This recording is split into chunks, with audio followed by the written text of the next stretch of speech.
V Európskom parlamente pracujem vo výbore pre životné prostredie, v rámci ktorého sa preberá aj verejné zdravotníctvo. Keďže celý život som vlastne pracovala v onkológii, sledujem špeciálne túto problematiku, jednak z hľadiska lekárskej starostlivosti a jednak z hľadiska pacientov. Máme možnosť sledovať porovnávacie štúdie vo všetkých 27 členských štátoch a vidíme, že vlastne slovenskí pacienti majú podstatne nižšiu šancu na prežitie ako napríklad pacienti v Švédsku. Dokonca pri niektorých diagnózach je tento rozdiel veľmi výrazný.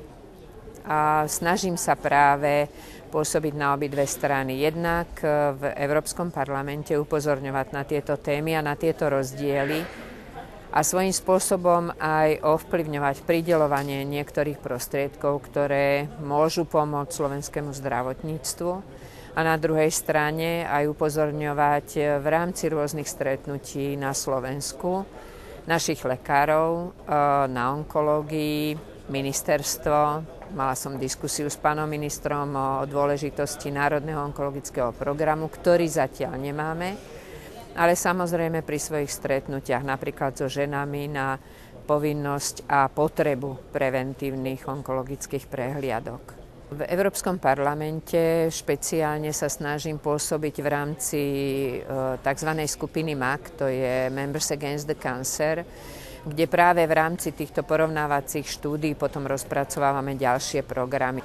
Zvyknem prednášať v rámci European Society of Medical Oncology, je to Európska asociácia lekárskej onkológie, špeciálne pre skupiny pacientov a akýmsi spôsobom ich trošku tlačiť k záujmu odovzdávať svoje skúsenosti a poznatky z liečby aj druhým pacientkám, alebo pacientom, ktorí sa ocitnú v podobnej situácii, ale samozrejme aj smerom k zdravej populácii. Napríklad bola veľká akcia ohľadom prsníkov, bola veľká akcia, ktorá sa týkala rakoviny hrubého čreva, kde Slovensko skutočne zastáva jedno z posledných miest u mužov. Veľmi veľa slovenských mužov podľa mňa zomiera úplne zbytočne, ak by počúvali, čo v tejto oblasti hovorí ostatná Európa. Takže myslím si, že toto sú práve programy, ktoré je dôležité, aby sa vedelo o nich na Slovensku, aby sme aj vlastne občanom ponúkali. Pozrite sa, takto to robia v Švédsku, takto to robia vo Fínsku a preto obsadzujú prvé miesta v týchto tabuľkách. V rámci Európskeho parlamentu sme prijímali veľmi dôležitú direktívu o tzv.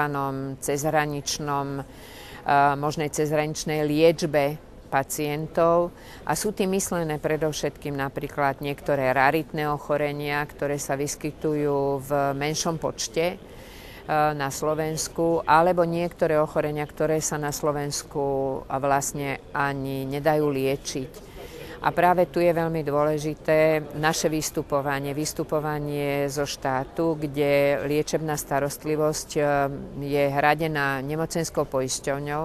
A napríklad v rámci Európskeho parlamentu sa prijala norma, že síce pacient môže ísť do druhého štátu na liečbu, ale liečba bude hradená len do výšky týchto nákladov v danom štáte, teda na Slovensku.